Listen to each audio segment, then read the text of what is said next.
Teaching English one-to-one. So in this lesson, I'm going to talk about where you can teach English one-to-one. Now, I'm only going to talk about physical spaces here. There is also the online option. But in terms of physical spaces, you can teach at home. You can teach at a place of work, usually your learners. You can go to a public space, and you can even rent a classroom. But remember, that can be costly. But it will have other advantages. They may have materials and resources you can use, such as course books or even whiteboards, projectors, internet access, this sort of thing. So let's look at teaching at home. Now, it could be your home. You invite the student to your house. You may or may not feel comfortable with that. Or you could go to their home. They may or may not feel comfortable with that. Now, what you need to remember is that if you have to go to your learner's home, that can take time and it can be costly if you have to pay for public transport or you have to pay for petrol if you drive there. So just make sure you factor that in. You might want to charge a higher price. The other thing is, if you can find students around that same area, that same neighborhood, that will help you out a lot. So you don't have to move between neighborhoods. Now, in my experience, and it does depend on the country, what often happens is that you start teaching someone at their home and then they tell their family, they tell their friends, they tell their colleagues, and you find you might get offers from other people who know this learner.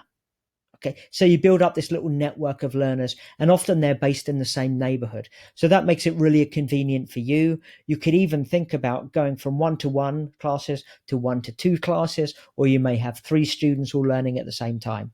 Okay, that can be financially much more lucrative for you. Now, of course, you can go to your learner's place of work.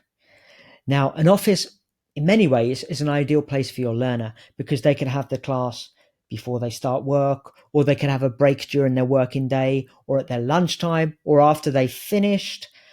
And they don't have to travel anywhere. So it's very convenient for them. And especially if they're professional people, it can be very useful for them to have all their work environment there for them, so they can actually use their own materials, what they work on, as kind of the content for the lesson. Now, again, you need to factor in time and travel costs.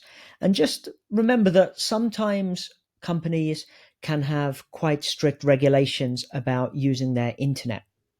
So you may not actually be able to access their internet, which may in some cases be a limitation. So you may end up teaching in just a very small room, which has very basic things like maybe a whiteboard or a flip chart or just a table and a couple of chairs. Okay. Now, of course, you can use a public space. Local libraries are good, cafes, and lots of them have internet access are good. And you can even walk around town. You know, I know teachers who actually meet their learner in a park and then they just walk around the park, or they walk around town for half an hour or 1 hour. It's a very good conversation class. It's obviously a bit more difficult to note things down, but some learners really like that because it takes them out of the classroom and it allows them to feel as though they're using English in a much more natural, conversational way.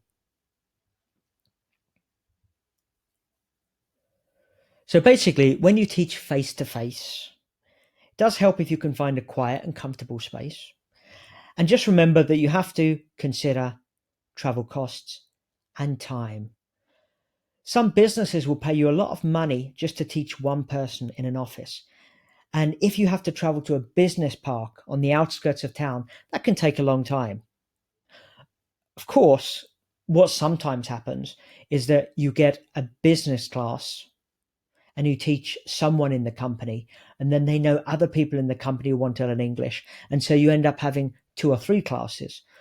When I lived in Ecuador, I remember that I had a class at General Motors. They had a big plant, a big site outside the city. And I had a taxi pick me up at 6:45 in the morning to take me to General Motors. And I taught the boss from 7 to 8. And then I taught one of the line managers from 8 to 9, and then I taught a small group of employees from 9 to 10. So I spent 3 hours there every day. They paid for the taxi and the money was good. It was great. Okay, so think about that. See you in the next lesson.